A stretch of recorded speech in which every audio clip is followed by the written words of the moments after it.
Good evening, and welcome to another edition of the DMV Daily Radio Show. I'm your host, Hassan Giordano, a.k.a. Mr. Politics, back in the building. And I'm joined by my co-host, none other than that legal eagle, Ivan Bates, Esquire, as always. What's happening, Cat? Hey, what's up, my brother? How the people doing out there? They rainy. It's rainy, it's cold, it's dreary. I'm telling you. But they warm inside. That's right. They waiting Making for the sure show. that, we here, we doing our thing. Look, got people as soon as we turn on. Where y'all at? Y'all late. I know. We late. We apologize. Technical difficulties. This thing is innovative, but it's also technology. You gotta be able to play with it. It's not always like clockwork, but we're gonna get there. Today is your favorite day of the week. You know what time it is. Tell the Truth Tuesday. And today, we're going to expose the real truth behind some things, such as that latest announcement by the City States Attorney regarding decriminalization of marijuana here in the city of Baltimore. I think there's some things that are going on behind the scenes that you need to know about that may not be as accurate as our great state's attorney has alluded to during that historic announcement. We'll also talk about this fight down in Annapolis for the start of the school day. We want to hear from you. That to me is just stupid. It is. I don't mean any harm. I just think it's stupid. That's partisan politics here at home. That's not in D.C. That's got to be the most ridiculous thing in the world. But Democrats just got to do something. But it was a good thing that he did. Then these same people crying, yo, why my baby got to go back to school the 24th of August?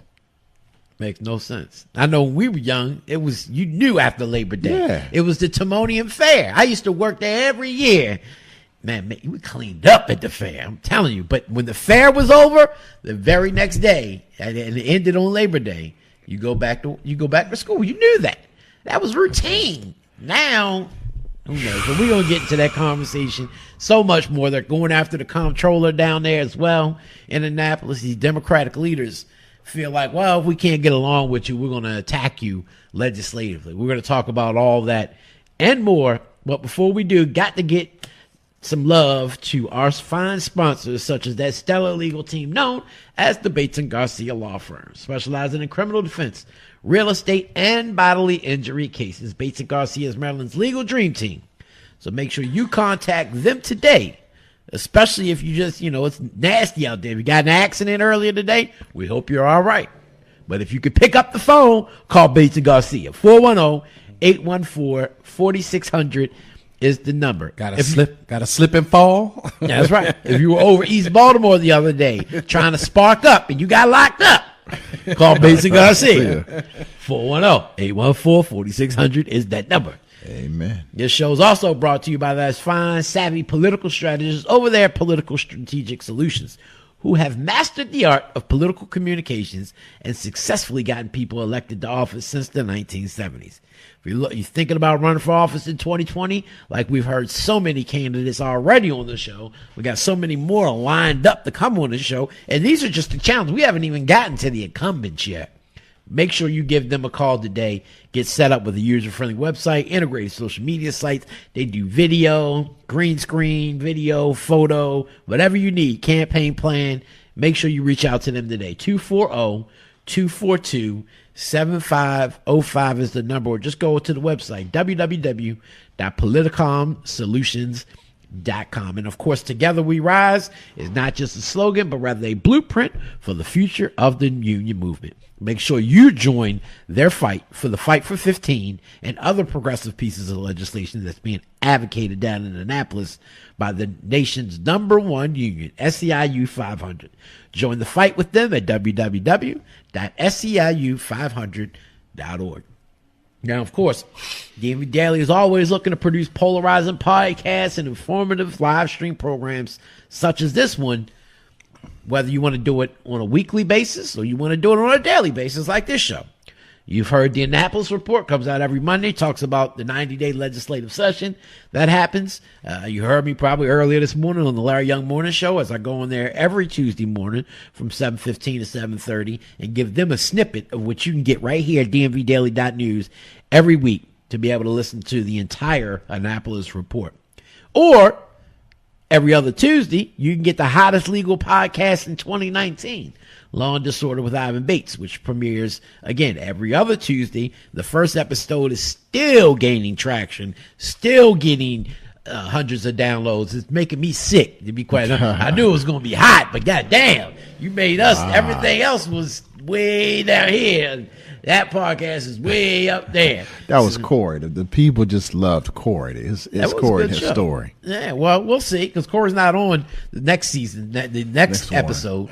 That's next Tuesday. Not this Tuesday, not today. Next Tuesday, you'll hear the next episode. And I got a couple good ideas about some other ones. You know, I reached out to some people. Especially some of the conversations y'all had yesterday. You had a few good topics yesterday that you could talk about. Yeah, we did. Yeah. So you want to make sure you tune in to them. But not only that, if you have a podcast and an idea for a podcast that you want us to produce, you're not sure how to get it done, but you know that you got a hot topic, you're a hot host, you want to make it happen, we do everything for you. All you got to do is give us the idea, come into the studio, sit behind the microphone. That's it. We do everything else. So make sure you give us a call today, 443-294-3900, or just shoot us an email, info@dmvdaily.news, and we'll be able to get back to you. We'll let you know exactly how we can make it happen. It's real simple, very affordable. You definitely want to make sure to get it out there, even if you're a business. And that's actually, to me, podcasting is the new regime, right? It's coming in. We see it. Even Dr. Phil, Jason was just telling me today, Dr. Phil has a podcast now. And so we see that that's the growing trend. And if you're a business, if you're smart, that's where you want to go, because people will start following you. We can even do the broadcast straight from your actual business location. So that way you can do it video podcast and or audio podcast. That way they can see the facility, or they can hear. You can interview customers. You can talk about what you have, your business, X, Y, and Z every week or every day, depending on what you want to do. Most likely you'll do it once a week. But nonetheless, make sure you got to get innovative these days, especially with your approach to business. It can't be same old, put out some flyers, put up a Facebook ad. That stuff is getting played out now. I mean, it's still somewhat effective, especially if you know what you're doing, but many people don't. They're in business doing what they're doing because that's what they know, right? Yeah. But when it comes to this, let us take care of it for you. Again, 443-294-3900 is number. Email us, info@dmvdaily.news. Go over to the website. We're always looking for citizen journalists to join the DMV Daily News family. We need more articles. I've even been slacking in writing of articles, but the pen is more powerful than the sword, and we need citizen journalists. Go over to the website, dmvdaily.news. Sign up to become one of our citizen journalists to post your articles and op-eds. And we're also looking for people. Look, this traditional news outlet, right? This is not a traditional news outlet. It's what they call independent citizen journalism.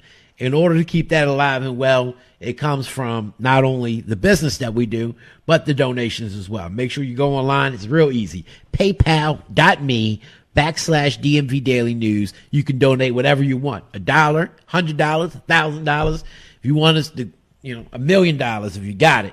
But it's just that easy. It's real simple. You can do it straight from your phone, tablet, or PC. Make sure you go there today. And of course, you can also leave us in your will if you like as well. Like they do on public television.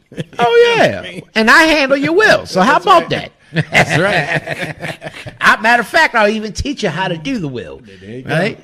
Because most people don't understand. They think you got to get it notarized and all that. It's bull crap. I can teach you the ins and outs of the will. Just make sure you leave us up in that will, and and it's not a long time. And so we're also gearing up to launch the much anticipated.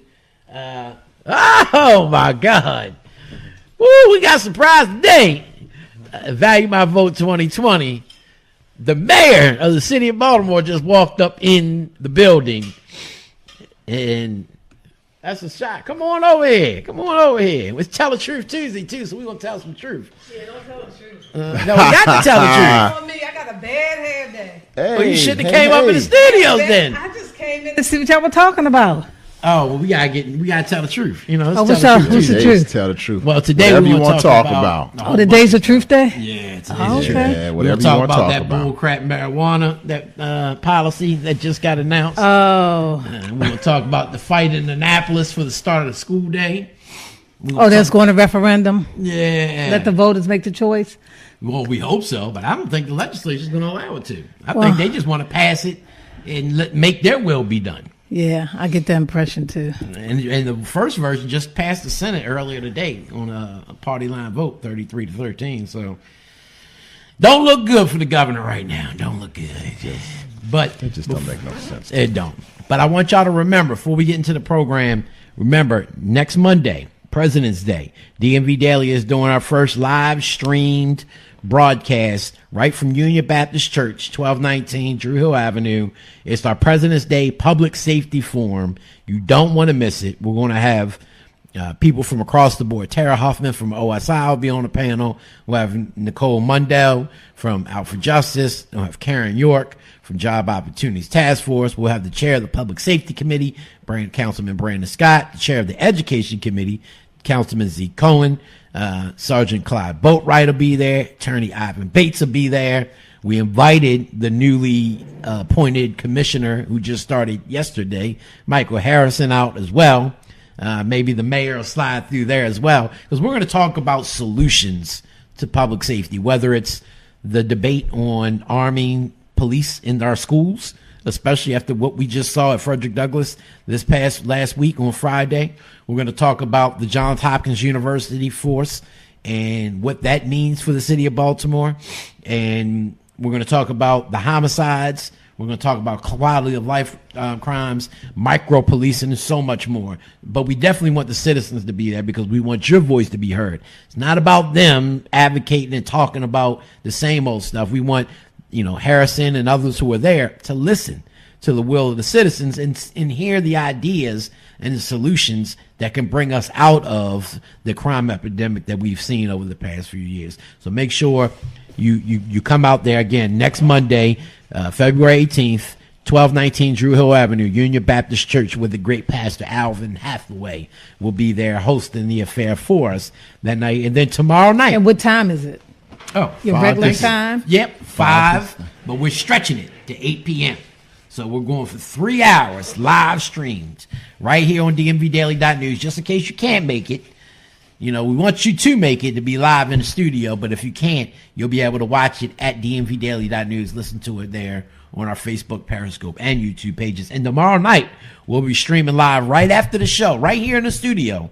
The Black Wall Street Awards will be here tomorrow night, 2421 Maryland Avenue, as we highlight our good brother Donnie Glover comes all the way over here to East Baltimore to present deserving recipients of their flowers before they die. So he'll be giving those awards out right here in the studio, and we'll be live streaming it right after the program from 6:30 to 8 p.m. Make sure you join us for that as well, the Black Wall Street Awards tomorrow night. Now, we got to get into the truth. We got to make it happen. Did you tell Donovan you was coming on here? No, I ain't tell Donovan. I just stopped in when I saw the light on. I was leaving my office, getting ready to head to an event. I ain't never seen him pop up so early. Oh, Donovan, he must be listening. He must be listening. I see him all up on here, so he must. He's my shadow sometimes. Sometimes. Yeah. Donovan's always. He's giving me some tips. Sure, not a stalker. Nah, Donovan wants to help wherever he can. So, can you mention this should be represented as well that I'm the chair of the criminal justice? Who's that? Chris Irvin for the panel. Oh, Christopher. Okay. All right. That's a good idea, particularly since NAACP's been kind of quiet. Yeah. With the change of leadership. Yeah. It's time to really step up. It is. And, I got to say, when Tessa was there, she did some good stuff. And when I was there doing the criminal justice, chairing the criminal justice, we did some great things, but it got quiet over the years. Yeah, when Doc was there, it was. But not only has it gotten quiet, to be honest with you, what I notice is that there's really no push for membership, and particularly getting our young people to understand the importance of membership. Yeah. I mean, I was all the way down in Lenore, North Carolina. A young lady who used to work for me Started as an intern when I was city council president. Leslie Mason. Now was over in D.C. She's a librarian by profession and education. She now heads up the Caldwell County Library System, and it's located in Lenoir. And I spoke at their Martin Luther King event on the 21st of February. But their chapter was about to close because they only had like 45 people. They needed to have 50 people. She's a white young lady. She got, actually, the Lenoir chair now is white. She got her mother, her grandmother from West Virginia. She got people from down there to join the NAACP so they wouldn't lose their chapter. Wow. And I thought about it. I was like, I haven't heard anything about joining NAACP, the importance of being a part of the NAACP.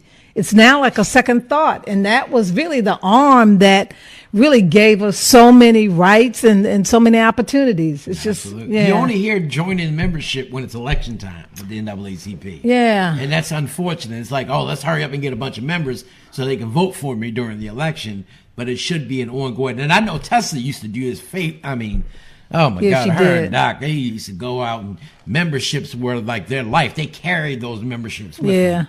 I'm hoping Kobe Little, we got a new administration now. Kobe Little's the president. And now with Chris Irvin as the chair of the criminal justice now, I'm hoping some big things will happen from the NAACP. So they'll be there next week as well at the Public Safety Forum. Make sure you come out and join us. So what's going on? I heard you were on some news shows talking about what's really going on with crime here in the city of Baltimore and how we can change some stuff. What was all that about? Well, when I'm driving, I listen to WLB, I listen to WBAI, I listen to different radio shows, and this was during the process of the contract for the new acting commissioner. Mm-hmm. And some questions came up about crime, et cetera. And sometimes people have misinformation. So a lot of times I have to get on there just to clarify and provide some truths as well as facts. Mm-hmm. And so for the last couple of weeks, that's what I was doing. Well, we just got giving some information. Today. Yeah. If you actually last night, would night, you pay this man that the contract? I would not have. And first of all, I would not have paid it in an acting capacity. And secondly, and I heard him. Somebody taped last night. It was on Facebook, and I listened to the entire show last night. I just don't do ICE, so I'm going to make one of the events. But I listened to him. He sounds very solid. He sounds like he's going to do an extraordinary job. But I believe that you start him off at maybe $250. I mean, compare Baltimore to New York or Chicago with, first of all, the number of population, et cetera. I mean, he's like the number 5th. I think he gets more than the chief of New York. I think the chief of New York is 205. Yeah. And how many millions of people they have in New York? Yeah. Yeah. So, no, I would not have. And he would not have been acting. He would have had to go through the process. But I guess he saw what happened to Fitzgerald, and he said, no, y'all not going to bring me here to Baltimore. But also, if I read the story correct, wasn't he retiring from New Orleans? Mm-hmm. So he was going to retire anyway. And he's got a pension. So he's got his pension and that $3,000 a month living expense. Right. He would get a period of time for that $3,000, and if he doesn't sell his house, that wouldn't be on me. Well, that's what Hassan said. I would give him 6 months. I'd like to know where he moved to. Hassan said, where in Baltimore has he moved? He was saying, I wouldn't sell my house at all and just take the whole year's worth of $3,000. Like, right. Absolutely. If you're going to get $3,000 a month for the first year, now this is on I didn't hear a year. I didn't hear any. Yeah, it is for a year. It's for 1 year until he sells his house. Until he sells his house up to 1 year, so he could sell it in 1 month. Right. Ain't nobody gonna give up 11 months of $3,000. I don't. But that's on top of his actual living expense that he gets even after that. What you mean living expense? He gets a couple, like maybe $300-$400 living expense per month, an expenditure. Wait a minute. Plus he gets 3%. I don't recall raise. giving a commissioner a living expense. I'm gonna pull it up for you. The mayor doesn't even get a living expense. Or I'm gonna pull up the exact contract for you. I read it on here. The state's attorney does the state's attorney get a living expense? No, state's attorney doesn't. I don't recall any commissioner getting a living expense. Mm-hmm. Well, I remember, what's the gentleman who I was supposed to choose, but I did not. who ended up going to Philly from D.C. He wanted Ramsey, he wanted Ramsey. a closing allowance and What do you a need book that for? He wear a allowance. uniform. Huh? What's he need that for? Well, Where's wait the a uniform? minute. He was going to wear suits, and I was like, "Oh, excuse me, I don't have a clothes allowance Right. or any of that. No. And a book allowance." I was like, "No. You know, All right, so he's gotten. All right, we know about $275,000. These I'm contracts are like NBA basketball star contracts. Like, Man, yeah, you can. So Fitzgerald makes $205 in Fort Worth. Yeah, and He has did. a $300 monthly car allowance. Now, mind you, all of our commissioners Well, the had car, around yeah, $200,000. Yeah, the car allowance. Our commissioners never get. They get a car, and then they get the police drivers. Yeah. Well, so that's nothing. Like when you were making the decision, right? And again, this isn't an easy decision for anyone. No, it But isn't. when you were looking at, again, you brought it up with Charles Ramsey, who was from D.C., and then Fred Bilfeld, who was from Baltimore, and you had that weight on your shoulders. What was in your mind in terms of how do you go through that vetting process and thinking process of this is the person I'm going to select? Well, first of all, there was a committee of people who kind of narrowed it down. And then I interviewed the last 2 to 3 individuals. And when I interviewed those individuals, there were specific things that I wanted to hear from them as well as see happen as relates to a plan. Because we had already gone through, put together a plan, met with other mayors, et cetera. So we kind of had an idea of what needed to happen in Baltimore because of the zero tolerance that we had gone through with Martin O'Malley, locking up people, et cetera, et cetera. And so Ramsey had his plan from D.C., and he had put together a book, and he emphasized this book he had put together with his plan, and D.C.'s crime had gone down. Fred understood the Baltimore City Police Department, the ins and outs, the strengths, the weaknesses, and he was on board with the plan that we had put together. So it really came down to, for me, with a lot of individuals that I selected, it really came down to my guts and what I was really feeling about that individual. And about not on their commitment, because both of them were greatly qualified, but it was something in the guts that kind of made me determine. That Saturday, I was about to sign the contract for Ramsey. And in that car, I'll never forget, I was in the car. I think I was going to a community meeting, and I didn't tell anything to my senior staff people, but I called Ramsey and said, "I'm not feeling you. I'm sorry, I'm not going to sign the contract." Of course, he called me everything but the child of God. Yeah. And then that Monday or that weekend, that Sunday, I called the staff, and I didn't even know my staff were divided. Some wanted him, some wanted Fred. I never knew that. They never showed me that there was some pulling on each side. And so that's kind of how I made the decision, not based on the qualifications, based on what we were trying to accomplish in Baltimore, based on their drive and their commitment to the citizens of Baltimore, their genuine spirit, and then my gut. It was really timely on a lot of decisions that I made outside of praying to God and seeking His presence in my spirit. at the time, did you use any of the consulting groups like PERF? Like we talked about them yesterday. Was PERF? I'll be honest involved with in your you. decision? I can't remember. I would have to ask Otis who we used because I really don't remember. Do you know what the average of the fee was? Because we know that the current organization, PERF, that did the decision for Commissioner Harris and as well as Commissioner Fitzgerald. To be honest with you, maybe receiving like I don't think we $100,000. use a consultant firm. I believe based on some of the senior staff, and I had a really good group of folks that were good, actually did the research and pulled it together. But I'll check and, But and so you come didn't back have to and spend any money. I'll check and come back and let you know. But I don't think we did. Okay. So I pulled it up, and I was a little confused. So the guaranteed salary, we're going to start with that, $275,000, all right, for 5 years, even this year, even if the city council doesn't confirm him, he at least gets that first year.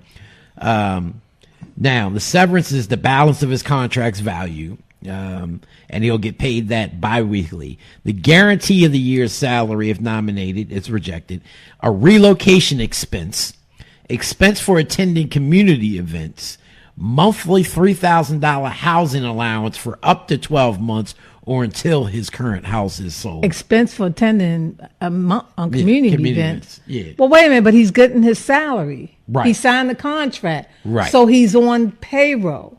Right. So that payroll that he's getting, why is he getting paid for attending community meetings? That's part of his job. Like I don't know a city council person that gets expenses for going to a community I don't meeting. know Like, anybody except for maybe a staff person who gets comp time. Right. Because that's outside of their normal, Right. Well, not if they're a community outreach person, it's not. Right.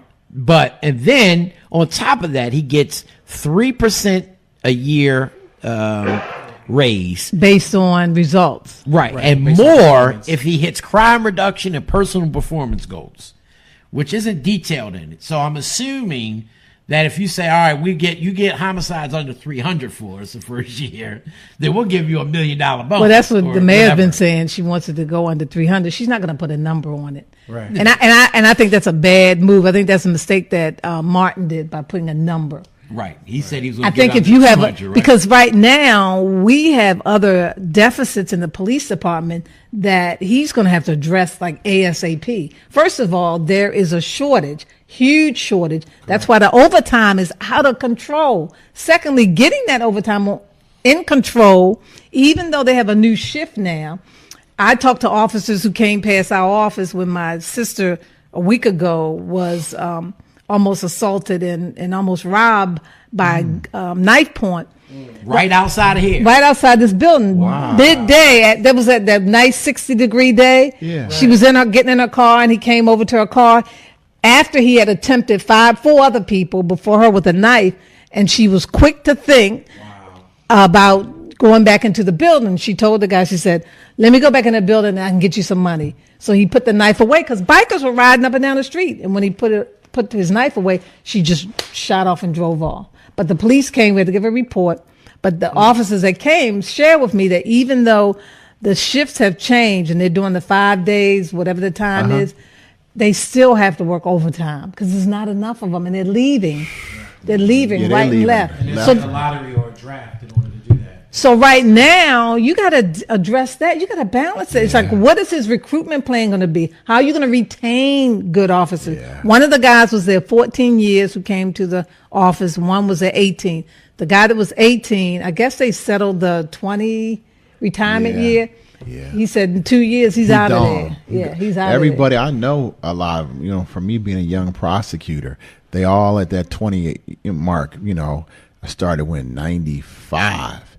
So they all there and they all 20 plus and they leaving and they left. And they're all around the state and other jurisdictions and they're happy or, Or University of Maryland or Hopkins. yeah. Some of mine, EPU Yeah. at Hopkins and Yeah, University and of Maryland. Coppin. Or federal court, because that's like 9 they to all 5. at federal court. I walk in federal court. I'm like, oh, hey. Madam So, Mayor, you're right about that. Madam Mayor, have you ever heard of any type of contract for a department head that has gotten a guaranteed salary before an affirmation? No. Mm-mm. In the acting capacity, no. I've never. I don't think we've ever done that before. Do you think that undermines the power and authority of the city council, saying basically you're going to affirm him or you're going to have to explain to the citizens of Baltimore City why we have to pay him $275,000?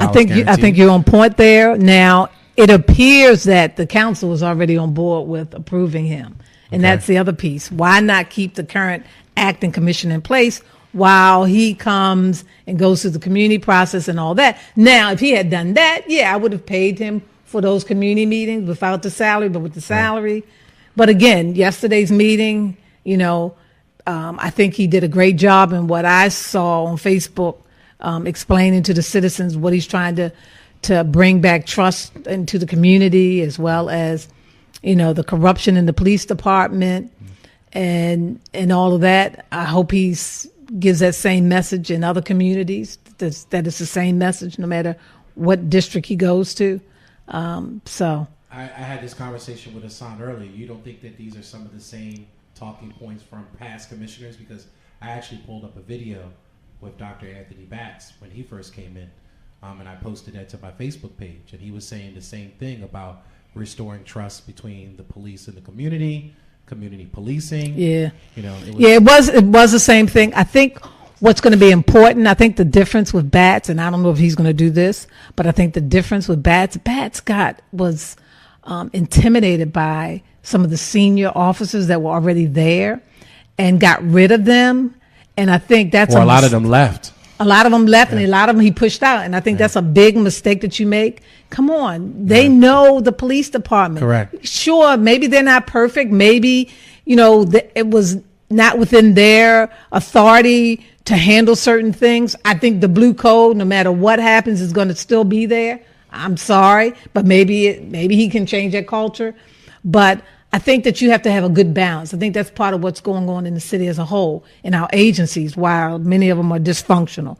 It's because you get rid of people who have the experience, and then you put in new people who have no knowledge. Correct. And so then there's a learning curve, and then you ask yourself, why isn't my trash getting picked up? Why is there so much dumping? Why are the roads the way they are? I mean, we can go A to Z. Why is it the other night I saw in Baltimore County where they started putting the treatment down, and yesterday when I left my house to go down to Edmondson to head to a meeting, and I saw nothing but ice and I was skidding, I said, oh no, I'm going back. I'm going to work from home today.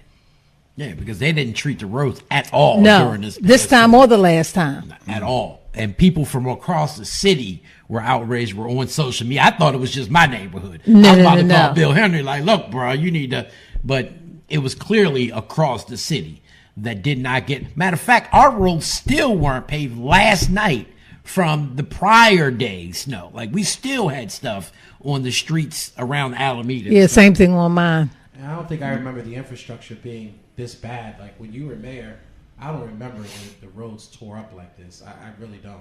Well, they're doing more underground with the utilities, et cetera. But then the question is, okay, but what's the plan and how you resurface it when you finish? And, how do we map out where we do resurfacing that you then have to go and dig down a new street versus planning it simultaneously? Right, so everybody does their utility work now. Right. And then let us repave it. Right. As opposed to having to keep going And then back. when they finish, there's a certain procedure and that they should fix the street back, not just patch it any kind of way. Yeah. It's terrible. I mean, I do Uber Eats, so I'm running all night till sometimes 6, 7 in the morning. Roads are terrible. Roads are terrible. This is about the worst I've ever seen them. Yeah. And then they don't have Orange Comb operating, and that was a really good program that we did with no money. Keep in mind, it was a recession when I was mayor. Correct. So we had to be extremely creative. Now they got a little bit more money to work with. A lot more money, and it still ain't being done. So now the question is, and I think everybody's still kind of up in the air, and we talk about the elections. We lead the conversation here on the show every week. We talk about the council races, of course, the possibility of who's running for mayor and council president is, I'm not going to ask you the question if you're running because we already know the answer. We're not going to get it yet. Unless you'd like to make that announcement here. Yeah, I mean, it was pop up, DMVDaily. Whatever my announcement is, I will make it here. All right. But here's the question, though. Are we going to get the same?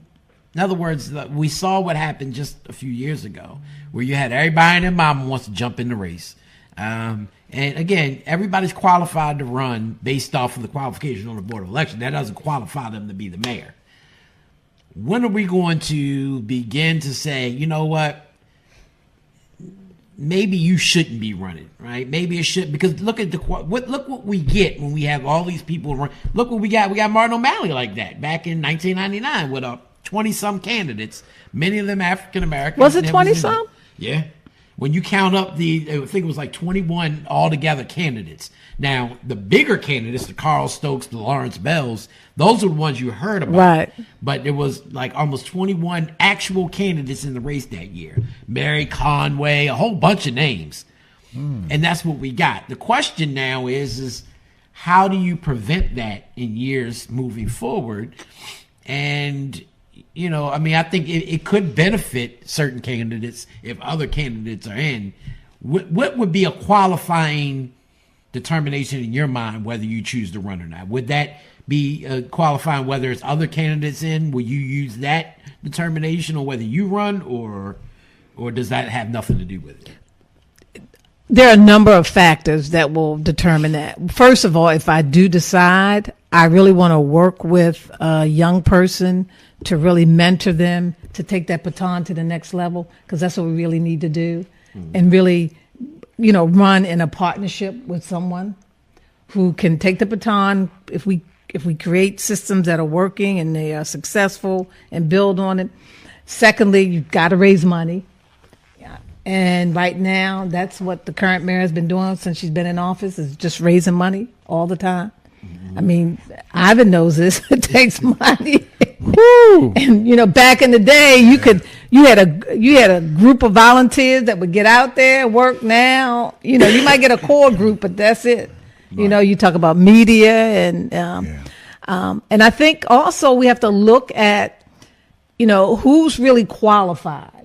I know people want to do it and you can't stop any from doing it, but who can really right now get in there, get things moving, and we don't have to wait 4 years for things for them to understand and learn the system. Yeah. Right. Yeah, that's true. I think one of the things, having just done my little bit of my rookie jaunt into the political world, the one thing, though, that is unique about you is you have the name recognition. People know you in the sense that they've seen your work. So that's something that, in terms of the money, the mayor has the money, and she's going to be shaping her narrative about what's going on, and she's going to be defining people. But you've already defined yourself in terms of your work. So when you look at that, there always needs to be money, but with you, though, you have one of the building blocks to me that's important to put yourself out there.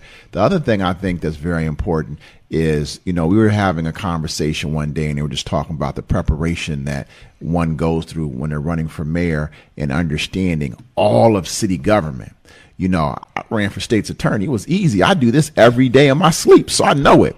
I can't imagine running for mayor. You got to know DPW. You got to know, how city council, how this moves, how that moves. Right. I think you're so right, because Baltimore is at a position now that if they don't have someone who hits the ground running, then we've lost 2-3 years, and we can't afford to lose any more time. And people got to realize, and I heard this in the last race, and I'm telling you, this is no disrespect to the current mayor, right? I've known Catherine for a very long time.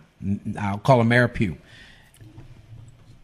But just because you were a state senator or delegate does not mean you know how to run city government. They are two totally separate entities and two totally different animals. Even certain city council members wouldn't know how to run the day-to-day operations of a mayor because of all the intricacies in all the departments and how things move and the maneuvers of that. So then the question is, how do you begin to shape or form or help, like you said, that young person or somebody who, say, for instance, hypothetically, you say, you know what, I'm done, I'm not going to do it, but I would like this person to win. How do you then begin to kind of shape and mold them to understand that this is how the operations of Baltimore work, for good, bad, or indifferent? Well, I mean, in the case of someone who really wants to do this, then you get with that person and you really literally train them. And you go through not only the budget process, but you also look at the pitfalls of what happens and where we're facing right now with some challenges in our budget. You go through all the agencies, you get them like a council person. One of the things that Dubern told me, because he was on the east side and I was on the west side, and he said, this is the West Side Council people get up and they give these flowery speeches. This one was the 4th District. but nothing ever gets done. Learn city government, and I'll never forget that. And that's why every agency and I passed great legislation as a council person, but I also got to know every agencies. I went into those agencies. I spoke with people who were at that front desk all the way up to the directors. I got to understand the mechanics of how government works and the different agencies that are within those governments. And I also listened to what the needs of the people were and why it took so long to get results. You know, a gentleman called me today about an issue on North Avenue that he has, and he's had it for a number of years because of this house next door to his. But so really you literally got to be trained, and you got to have people in leadership who are willing to do that. And one of the roles when I was city council president that I did with the council people is I constantly provided training to those council people. You know, it's one thing to introduce a lot of pieces of legislation, but it's another thing to serve your constituents and really look at, because you have two real powers. You have a budget that's going to come to you that gives you some power, because that mayor wants that budget passed and they want all those initiatives passed. And then you have the Board of Estimates where the city council president oversees that. And then you have legislation where you have some power and control. And I just don't really see those individuals using those mechanisms to help them to better their district. Because I asked the person, and I won't name where he lives, and I said, well, did you contact your council person? Oh my gosh, she gave me an earful about his council person. Well, I'm going to email that person and say, look, you need to reach out to this gentleman who's been fighting in his community for over 20 years to get some things done. Wow. And he needs you to return his call and go visit him. He doesn't use email that much. So go and visit this guy. Yeah, he's 80 years old. I just got the information this evening. I'm going to email several people tomorrow and see who responds. Speaking of the Board of Estimates, I ask you this. This is something that I've been on for years, and you were the mayor, and like you said, the city council president technically controls the Board of Estimates, but the mayor really controls it because of their two appointments. And now, my good guy, Ian Duncan from the Baltimore Sun, I don't give them too much love at all. Yeah. But he just did a report on this mayor, along with two of her aides who stayed in a $400 per night hotel room in Washington, D.C., while attending a conference last month. We talked about this a couple of weeks ago about the council president, Jag Young, being allotted that amount. Was it the mayor's office? Was it the mayor's conference? The winter meeting? And the mayor is seeking reimbursement of $5,579 for the cost of that trip for 2 nights. She stayed 2 nights. One of her aides, her and one aide paid for 2 nights in the hotel. The other aide spent 3 nights there. The room was $352 per night plus $52 in taxes, making it over $400. But apparently, officials who are doing these trips of $800 or more have to get authorization, pre-approval, and they didn't get that. And so while the city rules set out a $257 per day allowance, excluding taxes, they didn't get this approval and the Board of Estimates is the ones who approve this. But again, with a mayor who comes in with 3 votes, it's almost impossible to have any level of accountability. Would you be in favor of leveling the playing field and getting rid of those 2 appointees and having the 3 citywide elected members, or a hybrid type of board as a Board of Estimates? I would not be opposed to that. Now, the per diem rate, and I don't know if they stayed at, usually it's at the event is at the Hilton. I'm not sure. Mm-hmm. So, of course, we know this trip is every year in January. It's the Winter Conference of Mayors.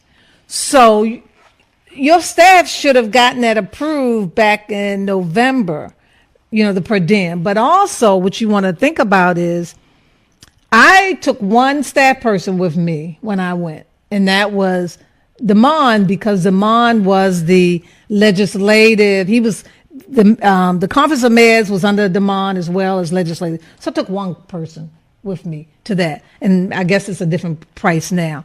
But that this is every year at the same time. Mm-hmm. So you need to get that, you should get that pre-approved beforehand. I think sometimes and this is where Bernard is upset with me because of the conference coming up in in Vegas, and he's taking 2 staff people. Right.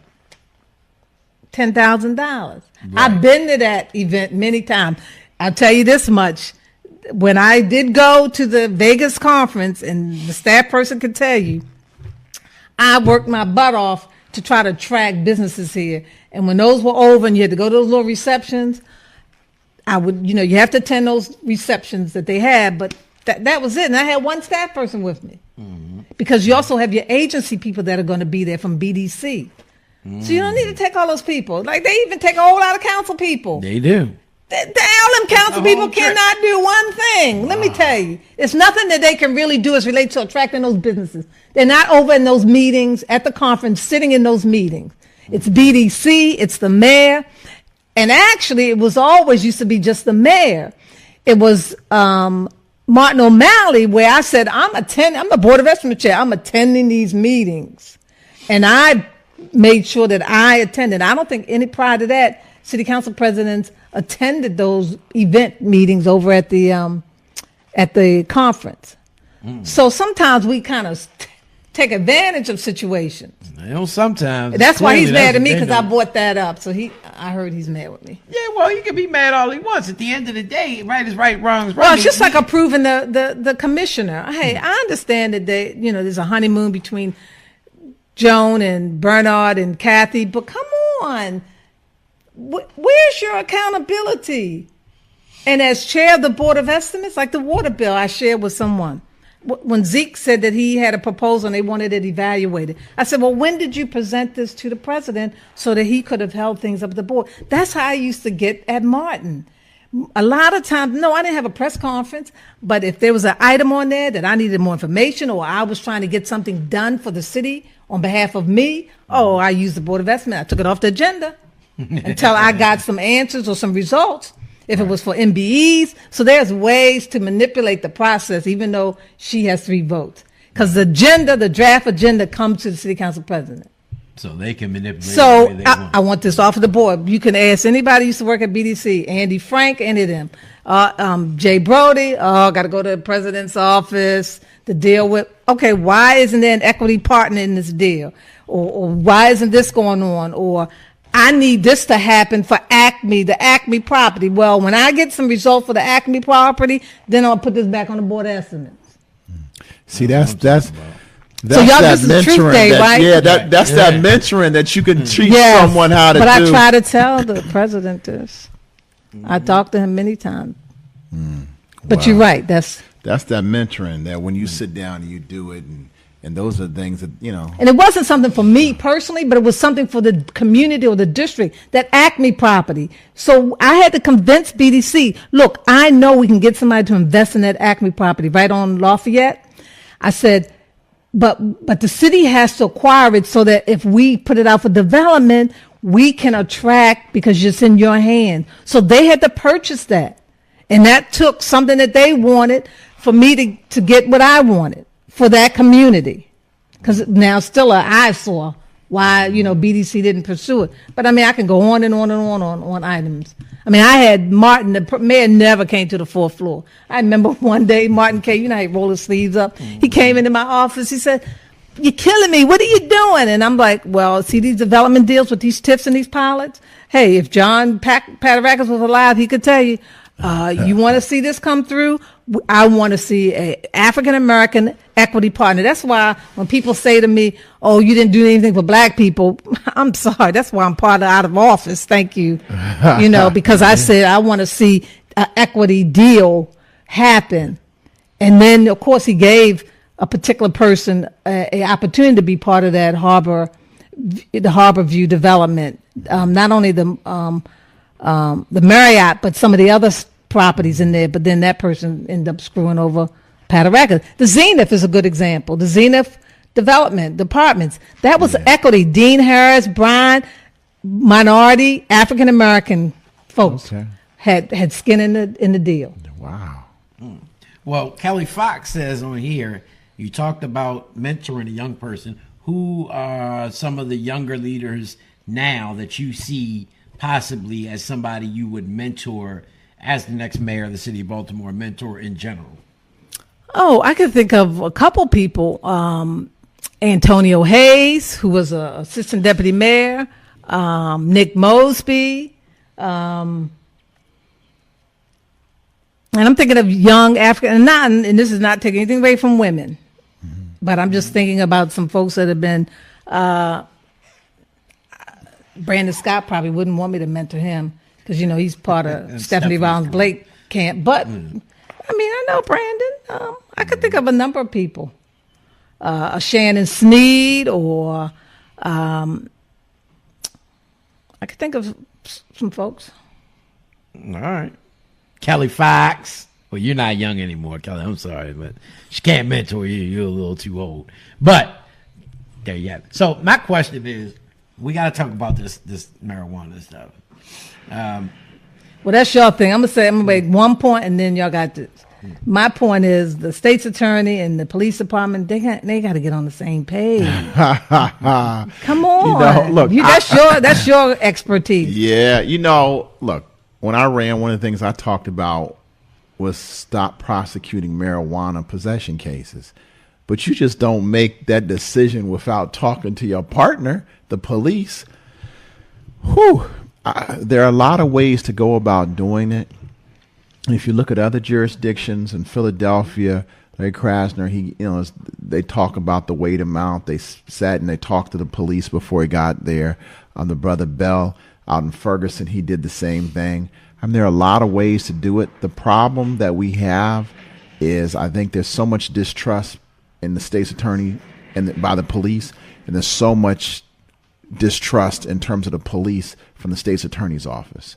I would love to see them work together because it is confusing. Mm-hmm. I have clients who've been charged with felony distribution of marijuana, and they called me after she made the announcement to say, "Oh, Marilyn Mosby legalized weed, so I don't need you, Mr. Bates." I was like, "What are you talking about?"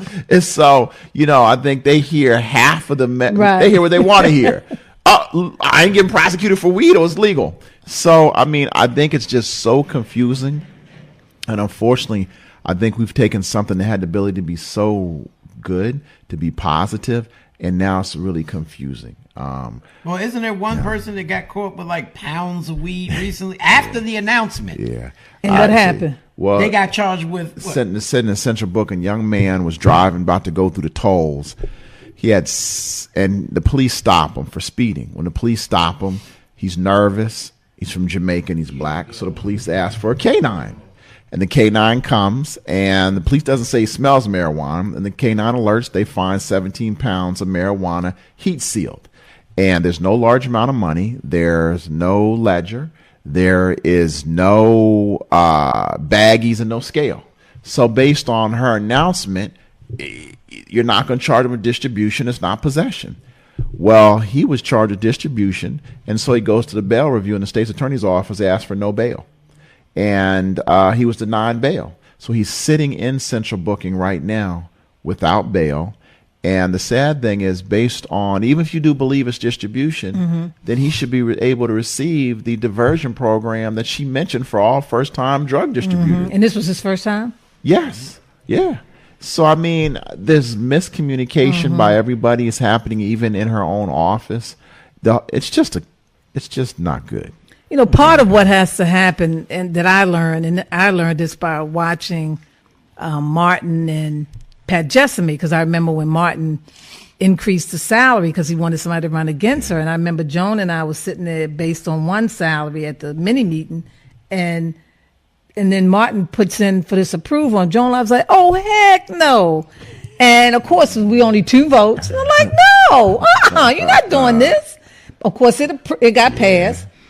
But and how they bumped heads so much. Yeah. Oh, he disrespected her. Yeah, but the thing about it is, what I learned was, I was like, if we're gonna get this done right, state's attorney, we're not gonna agree, but the state's attorney, the police department, and all the other partners, we got to be on the same page, and we got to want to do this for the right reasons, and we got to sit down and say, okay, this is what we need to do. What are our strengths? Yeah.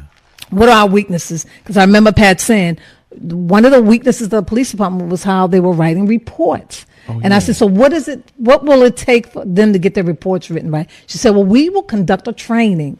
So they went and did a training. They police officers got certificates, but we sat down at the at the city stat and looked at strengths and weaknesses in both sides. We really evaluated. We kept our egos in our pockets, so that we could say, okay, we want to do this so we can resolve X, Y, and Z across the board. Yeah. And we use the Criminal Justice Coordinating Council and they're as not well. there anymore. They're not there anymore. That was a great, because we said, wait a minute, our other partners have to also look at what their strengths and weaknesses are if we're going to really do this. And that's why I say when you create systems that begin to work, even if the person leaves, you build on it, because ultimately you get the credit for it, who's ever there. Exactly. And that's the piece that I think is missing here in Baltimore. And I don't know if it's insecurities or what it is. Well, I think we live in a situation, a world where it's look at me, I'm doing this. Look at me, I'm doing this.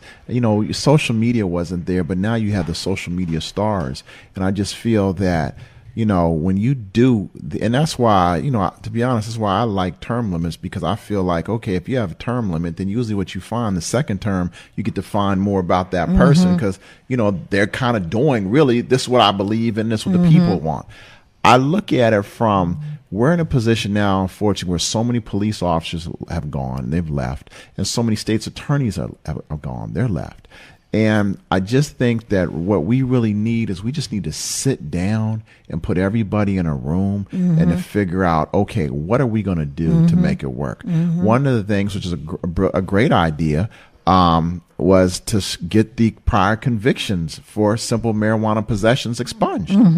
Well, under the law, you can do that, after 4 years. So, but they didn't communicate to the public defender's office. So they filed all these petitions on their own with the state versus the state.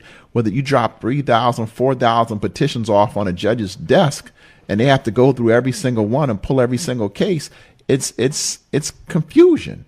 And you could have stopped this process if you'd have brought the public defender's office in, you'd have brought the judges in, and they said, you know what, we're going to do 20 a week. And these are the 20. Boom, boom, boom, boom, boom. And, you would have also been able to sit down and figure out, okay, we don't need to go to 2011. We just have to go to 2015, 2014. I just think that you have a lot of people in the criminal justice system who really don't know the system, because you have to, I don't know anything about being mayor. Look, DPW, I couldn't even probably tell you where the office is located physically, But what I can tell you from City Hall. yeah. But what I can tell you, though, is within the courthouse, the way the courts work, in the same way that you were able to go and talk to people and make things work together as a team, that's what they want over there in the courthouse. The judges, the lawyers, everybody, and the police department, The Criminal Coordinating Council. And that's what we they were able there to at do. the table. And They it was were. a public meeting, open, and people had to kind of lay things out. Yeah. And even defense attorney, there was a defense attorney on it. Yeah. Michael Camico, if I'm not mistaken, because I worked for that firm back then. And it was just, until you have all the people who are invested at the table, you're really not going to fix this, I don't believe. Yeah, you got to blame the governor first for that Criminal Justice Coordinating Council. But then he shifted the money over to the mayor. The mayor could have given that money back to the Criminal Justice Coordinating Council for them to be able to continue on with that, because they only got $250,000 a year. There was only 2 staffers. Right. And that's what that money paid for. Those 2 staffers Right. to work around the clock to bring those people together once a month and periodically. And then throughout. with other subcommittees that were working during the time frame, and the communication was, because even I sat on it as city council president, so I saw the benefit. But then I really saw it when I was mayor that, this thing is going to have to work. Yeah. It's I'm not the going to sit nuts and around bolts. and just talk. Okay, let's just strip ourselves naked and let's look at where we're weak, where we're strong, what we all need to do. And then we can support each other in fighting for resources that are needed in order to accomplish the bigger goal. Absolutely. We got a caller on the line? We got a caller on the line, and then we also have the press conference that we were going to play a clip of as well. So which one do you want to do first? Don't take the caller. All right. It's Brother Christopher. Brother Christopher Irving, you there, sir? You there, sir? Chris. Yeah, can you hear me? Yes, sir. Oh, okay, thank you. Good evening, everybody. Hassan, Ivan, Jason, and Madam Mayor, thank you for taking my call.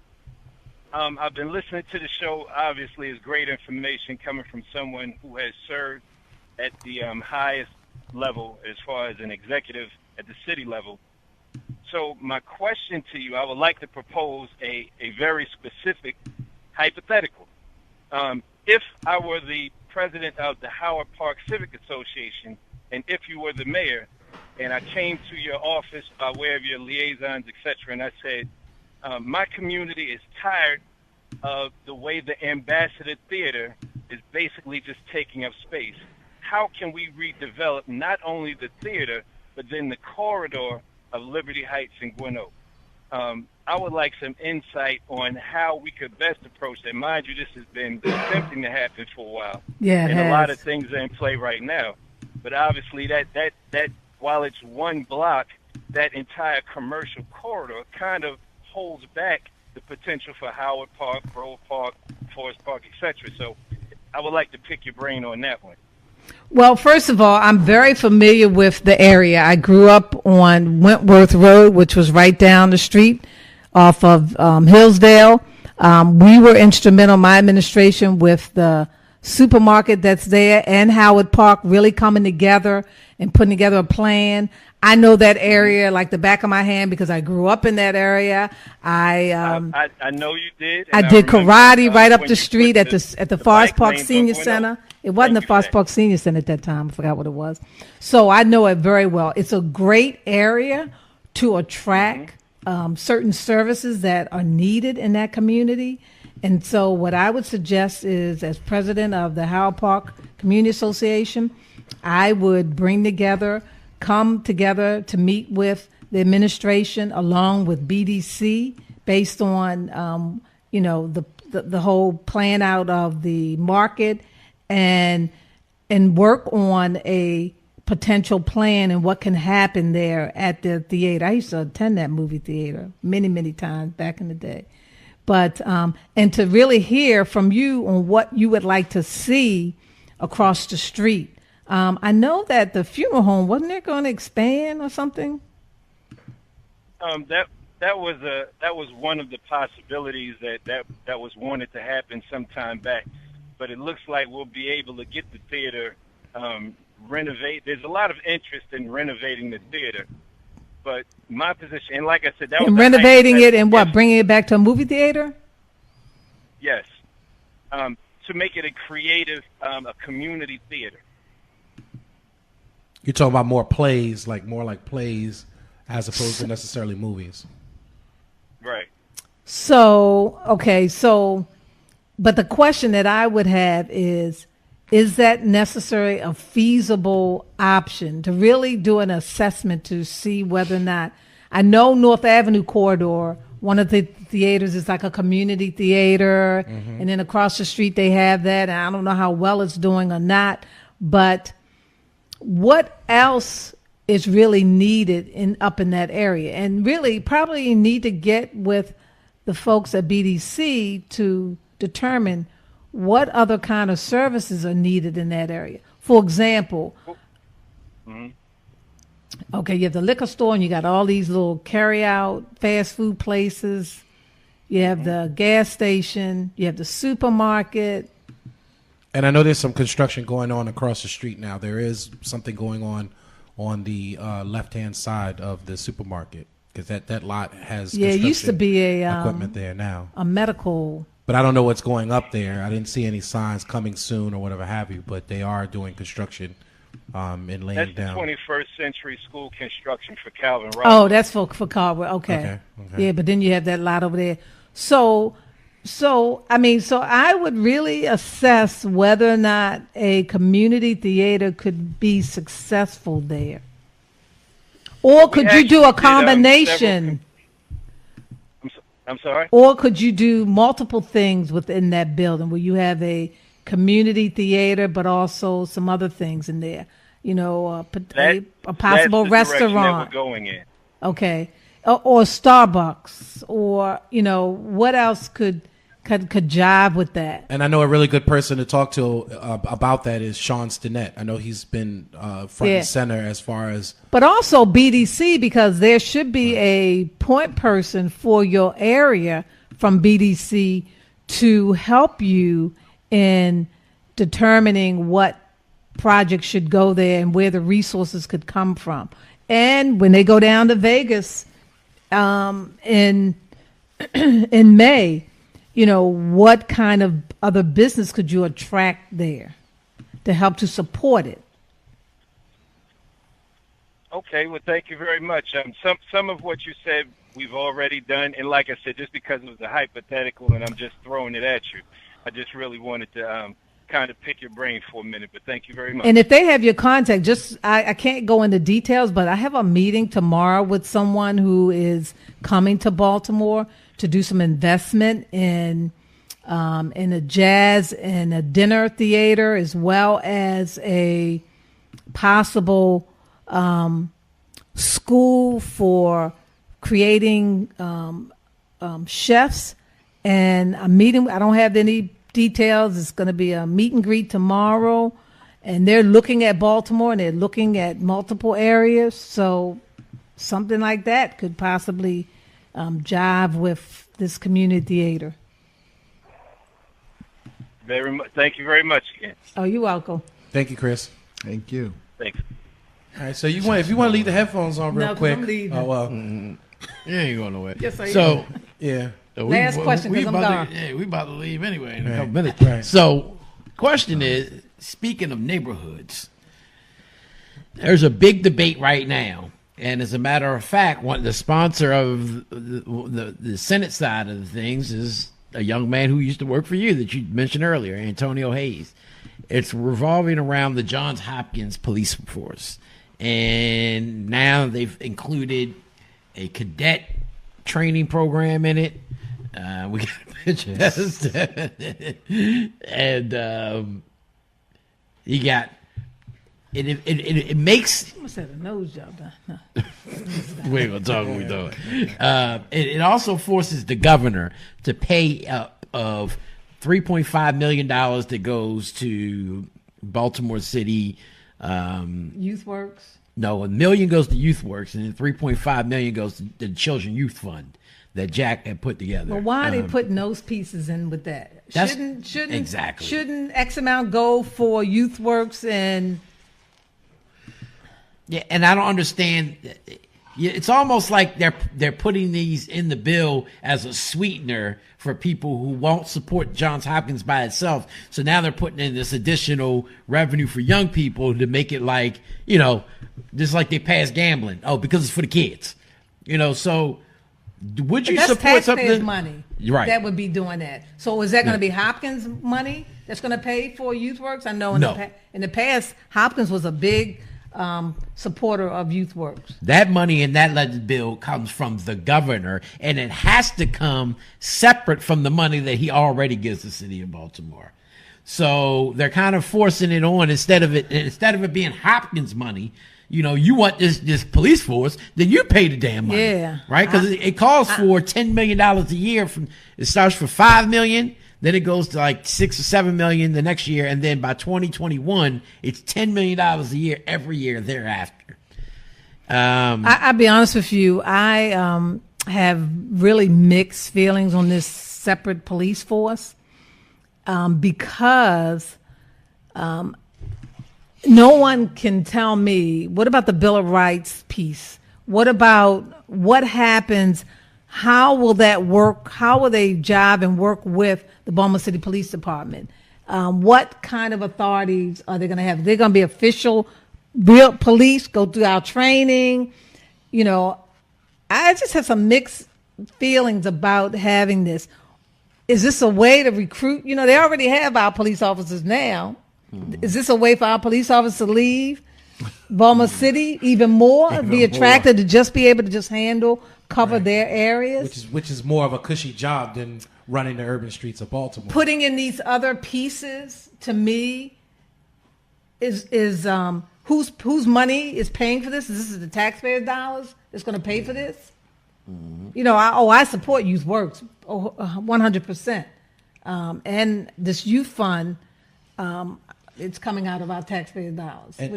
And who's liable if there's any civil rights violations? Well, they have an oversight board. So they're going to have an oversight board that, mind you, is appointed strictly by Hopkins.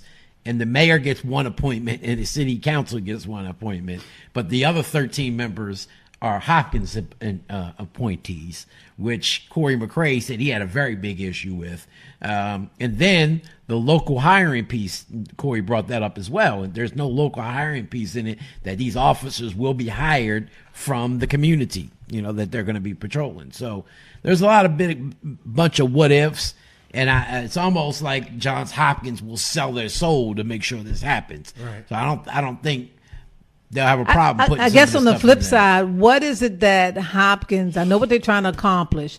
Well, why not just take the current officers that they have, and then those who are not trained police officers, who are former police officers, why not put them through the kind of training that our school police go through, the same regular police training? Why not put them through a certain type of training and allow them to have certain powers versus having a separate police department? That's a good question. And that's something that needs to be talked about. And we will be talking about it at the Public Safety Forum, as a matter of fact, next Monday at Union Baptist Church. But here's a question. There's a big divide, it seems like almost generational, between those who support armed police officers in schools, and even to some degree this Hopkins thing, and then those who don't. And it seems as if the younger generation feels like we don't need more guns, where the older generation says we believe in the Second Amendment and we need these guns. Where do you fall on the whole armed police force? If every other jurisdiction, first of all, maybe we just should take our police out from the schools, like most jurisdictions, and put them under the police department, because they get trained through the police department. They can have their guns when they're outside, but they can't have their guns on the inside. Right. I think they should have their guns on the inside and outside. And let's put them under the police department, and like other jurisdictions. That incident that happened the other day with the gentleman coming into the school, I don't know if that could have been avoided by having a police officer. Was a police officer in there? No. Yeah, they didn't school have police an were arm. there. Yeah, the school police were there, but they weren't armed. Right. Correct. Their gun was locked up. Right. Correct. Their gun was locked up. And now there happened to be officers in the building because he came there because of an altercation with one of his relatives. Right. And the police were called, and they were actually hashing it out in the office with the police at the time. Right. And so, but what happened was the guy who he went to shoot disarmed him and got on top of him, even though he got shot. So when the police came out, they didn't have to pull their weapons because the gun was already, across the floor, so nobody was armed. But they were in the building. But the police trained officer that was there couldn't be armed because it was after the period of time that had to be locked up. But anybody entering in this day and time, in a high school in particular, if you have a police officer in that building, to me, that's who should be greeting people when they come in to go to the office. Mm-hmm. And I'm just wondering whether or not protocol was broken in any way, because, again, usually you can't just easily get up into even the vestibule in most of these schools. So I don't know. It's procedure has to really be reviewed. I'm an anti-gun person, period. I don't want a gun in my home. That's just me. That is me. Oh. I remember my son's grandfather gave him a BB gun, a BB rifle, when he was young. I took that BB rifle. I hid that. It's still hidden today.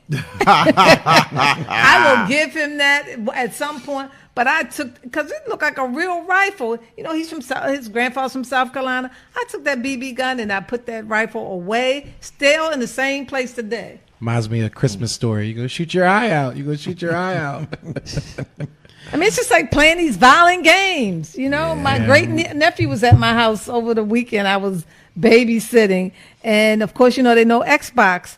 And now all the games online. And he wanted to use my son's Xbox. And I was like, don't you have any G games for him to play? Because when he was young, I intentionally know G. And then when you get a certain age, he was in there shooting up, Oh, man. And they cuss and everything in it. Yeah. Yeah. It teaches them every bit of wrong. Yes. No matter what you do in your household, you let them on them games, it's going to cuss. You can steal cars, you get points. They be like, wow, the most people you run over, Daddy, that's you get more points. Whatever and happened, you wonder where to get the values from. Whatever happened to the simple Pac-Man and Miss Pac-Man, right? Right. Right. Or the Mr. Mike Tyson punch out or something. You know what I mean? And that's Hey, why I that's always robotic had, too. and I always had to stress certain things to my kids. I was like, this is not reality.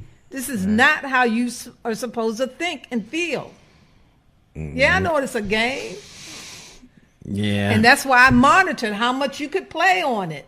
Well, that's the problem. You got parents now who are raising their kids off of that. Oh, no. They don't have to deal with the Was kids. no so they games throw them on in the front of a weekday, no game. TV during Right. the weekday. On the weekend, they were busy in activities.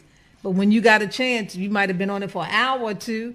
I was a video game junkie, But but that's I how stayed you- at the arcade though. But that's kind of how you monitor your child too. Like, if you're not going to do good in school and all, take that. Matter of fact, I took it away from Malik. And now I'm thinking about it. I haven't let that boy play that in almost 2 years now. And it just sits there. He got to a point, he don't even ask to play it no more because he knows he just can't. And he stays acting a fool in school. So, so be it. But, nonetheless, you can't allow your kids to just do. Then you wonder why they act the way that they act. Now they got legislation down in Annapolis where they want to fine parents based on how their kids act up in school. Yeah. Are you serious? Yeah, it's like $1,000 fine if your But kid act up in school. It's only directed at the county right now. The city is not. Yeah, the city is not in the legislation at all. It's only geared towards the county. So let's talk about that for a second. My wife does diversity, and she basically used to work with Johns Hopkins where they went around the state helping underperforming schools. What's going to happen is that we find out that most of the quote-unquote bad kids tend to be our children. So do you not think the fines are going to hit our people a lot harder? Come on, man. Right. That's a terrible bill. It is. Right. And usually when someone is acting out, it's something going on. Yes. And sometimes it's just a matter of sitting down and talking with them to figure out, what happened today or what happened yesterday. I remember we went to visit one of Key Development's programs at one of the schools over off of Franklin. And we were observing the after-school program, but they have this mental health services in the school. And this young man was like really showing off, and he was in the hallway really acting up. And the young lady was, talking to him. And I remember my nephew pulled him over to the side and just started talking to him to figure out what was going on to calm him down. And when they were getting ready to take him home, his whole personality had changed. Because somebody was sitting, just talking to him. Whatever he said to him, I didn't want to know. It was between him and my nephew. But he calmed him down because, something was going on. Yeah. Yeah. All right, Well, I'm going to tell you what's going on right now. We got to go. Yep. Yep. So, Thanks for having me. Even though Thank I you. stole Thank your you. bag. Stopping by. yeah, we always welcome that. That was a good program. As our great friend Lisa Mills said, great show. Bye-bye. Well, bye-bye to you too, Lisa. And remember, new promise begins with a new day. Therefore, the promise of tomorrow is greater than that of yesterday. Free Keith Davis. I'm glad.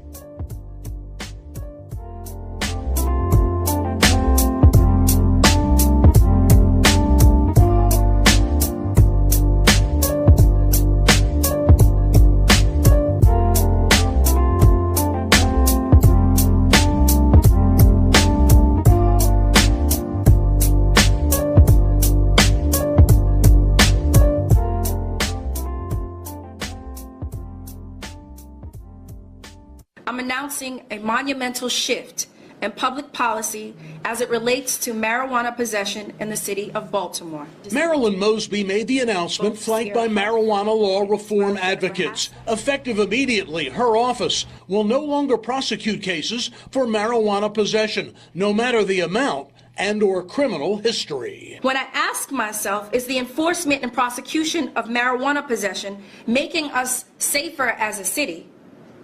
The answer is emphatically no. Maryland ACLU Executive Director Dana Vickers-Shelley praised Mosby's decision. It's huge. It's very, very important, and making such a difference, particularly in a place where over the decades this community, predominantly of color, has been treated in a very racially inequitable way. Mosby filed a court motion this morning seeking to vacate nearly 5,000 marijuana possession convictions dating back to 2011. We applaud the State's Attorney Mosby for making this decision. It's one that's fair, it's one that's just. State's Attorney Marilyn Mosby also told reporters that her office still recognizes there's a serious drug problem in the city, but she said the change in marijuana policy is a new day in Baltimore. It's my belief that as a city, we can and need to be more effective in reducing violence. And I'm calling on my partners in the City Hall and in law enforcement to join me in my office in this effort. Ron Matz reporting for WJZ.